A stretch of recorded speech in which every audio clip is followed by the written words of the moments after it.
El siglo XX probablemente sea el primero del que cabe decir que tiene pensadoras. No quiere eso decir que no hayan existido antes, quiere decir que la sobreabundancia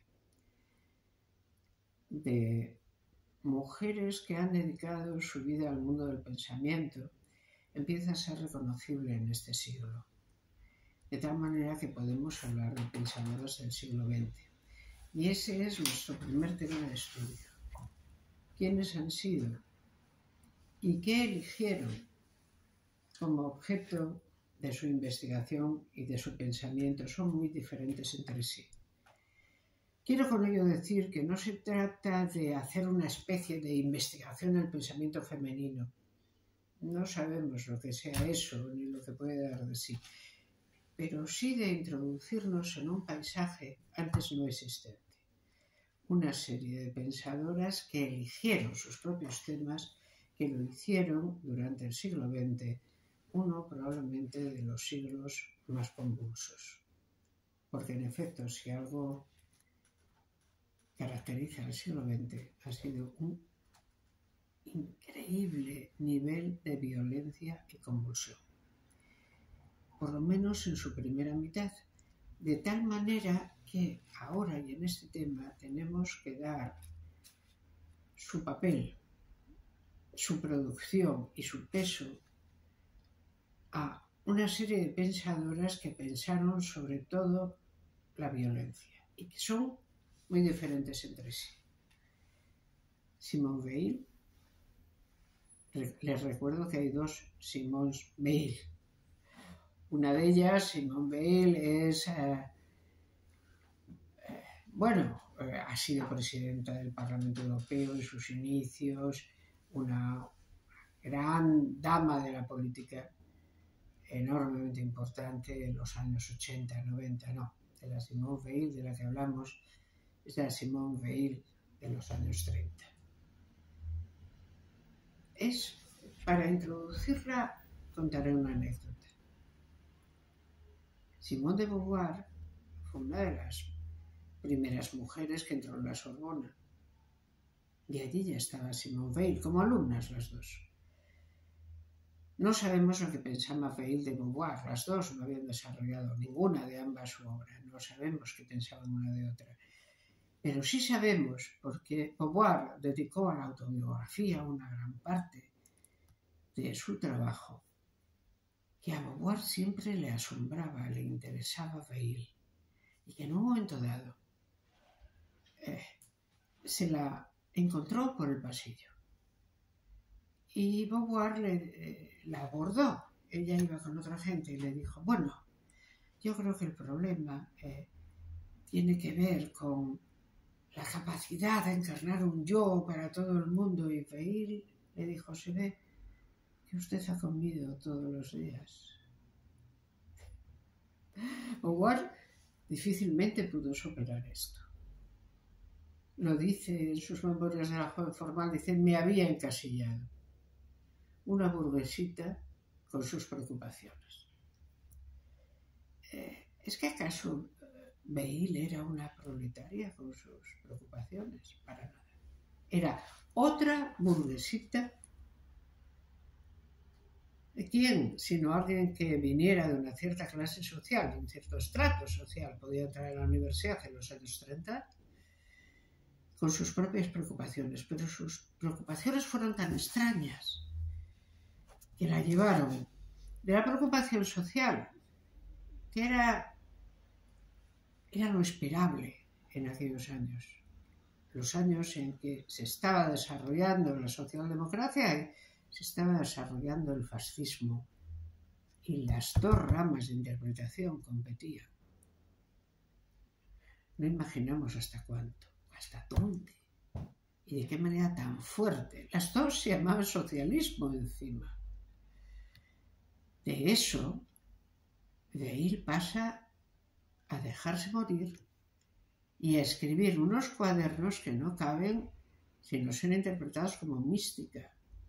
Weil se pregunta cuál es el destino del mundo y escribe, el destino del mundo es la cruz, porque la cruz es la señal del mundo. Weil, recuerden, Era judía de origen y acaba convirtiéndose al cristianismo. Todos los años 30 son asombrosos. No nos podemos detener en el asombro. Cuando ustedes hayan terminado su licenciatura, sepan mucho más de esto. Todo lo que quepa saber, sépanlo, porque merece la pena. Entonces, se pueden preguntar qué pasó. ¿Qué pasó con ese extraño movimiento religioso que se dio en los años 30 al par? Que extraños, por no decir atribulados, cuando no malvados directamente, movimientos políticos. No nos toca estudiar todo esto, es demasiado pronto. Hay que poner los fundamentos. Y los fundamentos son las grandes autoras. Y estamos con Simone Weil. Les pido solo que reflexionen. Y es que es alguien que empieza por una grave preocupación social, sigue por una enorme preocupación que no cabe sino llamar mística, y se deja morir de hambre porque, según ella, no es capaz de parar la Segunda Guerra. ¿Quién hubiera sido capaz de parar la Segunda Guerra?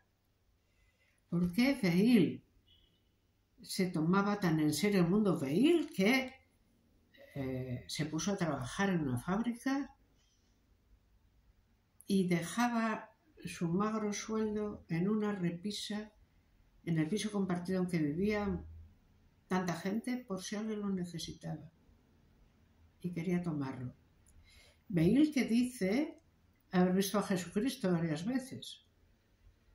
Por favor, no descarten a nadie por este tipo de cosas.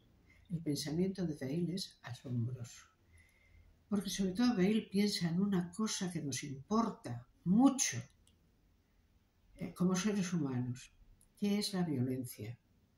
¿Cómo tiene que ser interpretada? Ya no por qué existe la violencia, porque la traemos de serie. Lo que va a encontrar al final como explicación es poco menos que la explicación arcaica de que el pecado original a todos nos tocó y que va a ser muy difícil que lo levantemos porque nos desgarraríamos la piel. Pero ella piensa sobre todo en el fenómeno de la violencia, como un misterio. No lo piensa como alguien que políticamente diga, ¿podríamos acabar con la violencia? ¿Cuántos tipos de violencia hay? ¿Hago una taxonomía? No. Para ella es un problema cuasi místico. O sea, ¿por qué? Si se nos ha dicho que somos racionales. ¿Por qué? Si hemos de creerlo, somos racionales. Y entonces, este insumo terrible, inclasificable, inasumible, que no se puede digerir, ahí sigue con nosotros. ¿Dónde está eso de lo que hablamos? ¿Qué es la violencia? ¿Qué es el desprecio? ¿Qué es el no existir? ¿Qué es el no ser nadie? ¿Cómo se hace? ¿Se puede esto superar? ¿Hay política que realmente lo supere o simplemente estamos ante algo con lo que no podemos lidiar? Weil se hace las grandes preguntas, aunque se las haga de modo muy torcido. Probablemente las hace de modo muy torcido. Pero cuando vemos a sus contemporáneos, voy a hablar solo de los magníficos, no de los que querían ser magníficos y no lo lograron. Con Bergson, por ejemplo. ¿Cuál es la gran diferencia entre Weil y Bergson? Ambos son judíos. Ustedes pueden preguntarse, ¿pero qué importancia tiene? Dice, la tuvo enorme. La tuvo.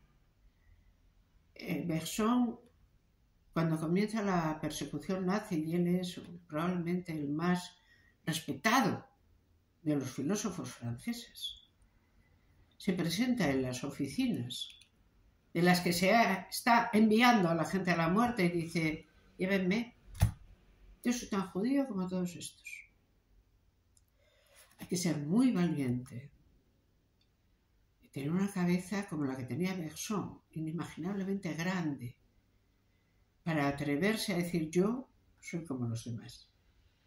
Se trata de asesinarnos, llévenme. ¿Cuál es la diferencia con Weil? Weil forma parte de un grupo entero de gente que camina hacia una nueva versión del cristianismo, cosa que solo ocurre, no se equivoquen, en el cristianismo galicano, es decir, en el cristianismo de Francia, donde pueden encontrar autores literarios y otros que, amparándose en la sombra de Notre Dame, de la catedral, pero también de Notre Dame ella misma, dicen, el cristianismo no ha dado de sí, no ha cantado su aria final. vamos a ayudarle a que la ponga en el mundo, porque el cristianismo traía mucho más de lo que ha sido capaz de poner sobre la mesa. Esta es Beil. ¿Y qué es lo que trae? Enfrentarnos a la incapacidad de superar la violencia. Si es que en efecto esto no puede hacerse. Pensar el mundo y pensar la violencia para Beil fue lo mismo. Pero díganme, ¿en qué piensa María Zambrano? Se parecen como dos gotas de agua. María Zambrano ni es francesa, ni es judía. Aunque con ese apellido ya les diré que al otro lado de América existen ramas de españoles de evidente proveniencia judía, pero está demasiado lejos de la fuente para que eso pueda funcionar.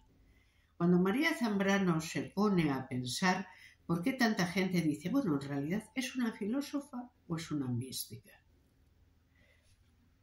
Ha habido filósofos españoles, historiadores muy buenos de la filosofía que han dicho es que la tradición mística no se puede levantar de la filosofía española, están juntas. Pudiera ser fácilmente verdad que hubiera un territorio común entre la tradición mística y la tradición filosófica en el caso particular del pensamiento español. Si evidentemente calculamos a María Zambrano, veremos que ella intenta hacer una cosa peculiar. La razón no es tan importante, pero la razón se extravía. Y ya si nos vamos a extraviar, extraviémonos en nuestros propios caminos, las sendas del bosque, los claros del bosque, lo que haya más allá. ¿Qué es lo que intenta Zambrano? A veces la literatura alcanza mejor que a la filosofía a entender algunas cosas. No soy literata, no voy a escribir novelas, no. Beauvoir lo hizo. No, voy a tomar mi propio camino. ¿Y cuál es ese camino? Uno que va entre la literatura y la filosofía. Las palabras no dichas, las sendas no intentadas, la mística que se expresa en condiciones de inteligibilidad imposibles, pero ese es mi camino. ¿Cuándo toma ese camino? Al principio, Zambrano es una jovencita, según ella, llena de ideales regeneracionistas en la Segunda República. Es más, ella y algunos amigos suyos, igualmente imbuidos de los ideales regeneracionistas, se fueron a ver a don José Ortega y Gasset y le explicaron su programa de ideales. Los despidió con cajas desempleadas. Es lo que ustedes hacen y lo que ustedes creen y lo que ustedes piensen probablemente está muy bien y ya me contarán cómo les va. ¿Cómo les fue? María Zambrano tuvo que, por supuesto, escapar de España, pero el mal destino no la acogió a ella, ¿no? Cogió a su hermana. Para María, su hermana es la que estuvo en la cruz, es aquella a la que le pasó todo, lo que probablemente no le pasó a ella, pero por la misma razón por la que le hubiera podido pasar. Esa unión enorme entre María y su hermana, de siempre. Cuando María Zambrano escribe, siempre me han gustado las adelfas, que son hermanas, una rosa y otra es blanca. Está hablando de ella, está hablando de su hermana, está hablando de su hermana que padeció terriblemente bajo el terror nazi. Sus interrogatorios, probablemente violaciones, todo lo imaginable y lo inimaginable. ¿A dónde escapa? María escapa a América, porque nuestra América, la América española, se convirtió en un refugio para mucha gente, para María también. ¿Y de qué se nos queja? María llega a Cuba y se pone a dar clase de filosofía y no tiene un solo libro. ¿Cómo se da clase de filosofía sin un solo clásico, sin un solo maestro, aunque sea un maestro en letras escritas? Ella misma lo dice, no podía, tenía que estar sacando todo el rato trozos vivientes de mí misma para ponerlos allí. ¿Quién puede hacer eso? De hablar sin clásicos.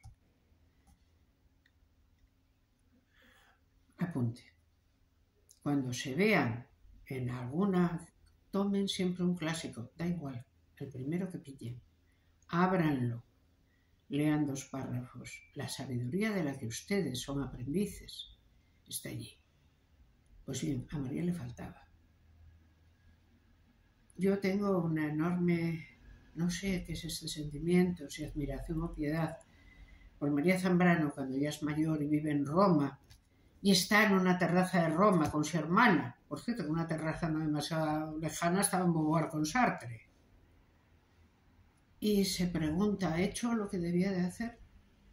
¿He concluido con lo que, cuidado, con lo que me ordena el Espíritu Santo?